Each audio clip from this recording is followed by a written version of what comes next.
I always find it weird when people try to instill their faith in humanity line, I guess. I don't know how to describe it other than George Carlin always would say people are great individually, but you start getting them in groups and it just, not necessarily all bets are off, but it's definitely not ideal. You see this with COVID, and you see this for the last few years about how we have all of these proper, this technology and these ways of doing things and the ways to help people, and seemingly a lot of people are just okay with not, with just allowing other people to, I don't know, if we're okay with allowing people to be hurt in mass, is that, I don't know. It's mind boggling. It's, I wouldn't even say it's sad. It's, and I hate to say it's par for the course because that's the way history has shown us for quite a long time. It would be interesting if people cared about everybody else,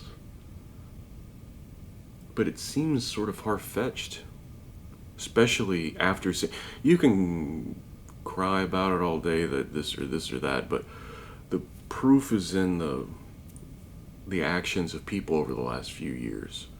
You can pretend that there's some sort of kumbaya, we'll all get together and get through this, and that just doesn't exist, at least in my viewpoint and from what I've seen.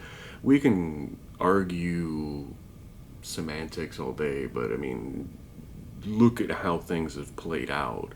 Look how COVID is still around and still really strong, and not everybody doesn't want to talk about it, or we're way more worried about people making money than people being alive. And there's not a in mass of people saying, wait a second, if a bunch of people die, then they can't buy anything anymore. I mean, that's what it boils down to. You have fewer people, you have less resources going around, the artificial scarcity of capitalism, and then all of a sudden, people can't buy as many things as what would make someone rich or whatever. I don't know. You just seeing all of this, it's hard to not make you cynical if you aren't already. This would have made you that way, and then you start seeing people come in with an easy answer. There's not an easy answer to any of this. Anybody who tries to sell you an easy answer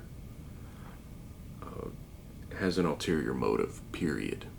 There's not a way around that. They have an ulterior motive. They want to impose something or do something that's way more grave than just being nice or what have you, or like providing an easy solution. There's never an easy solution, especially to this.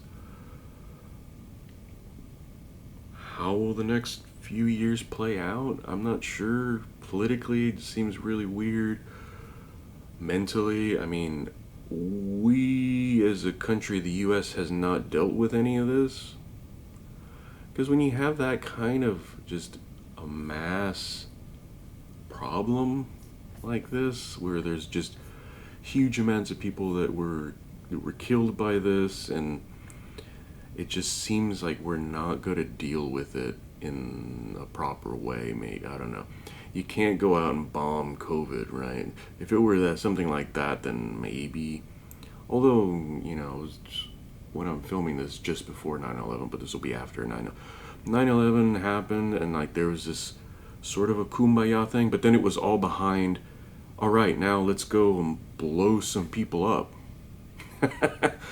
No, that's not how you deal with this situation in hindsight. I mean, sure, there are better ways, or maybe sometimes that needs to be done, but realistically, where we go next, anybody who tries to tell you that too, oh, well, this is what needs to, I don't trust that person either. And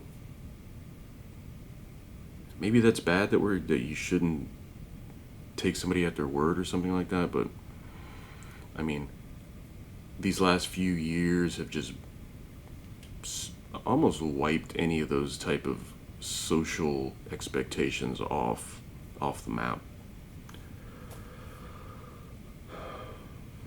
It's I hate to keep saying, "Oh, it's only going to get worse. It's only going to get worse," but has anything really gotten better in the last few years? It just seems to have it's bumpy. It's always an up and down, but I mean the downs have been more dominant. I don't know. I don't know. It just gets it's harder to just not see it from a cynical perspective.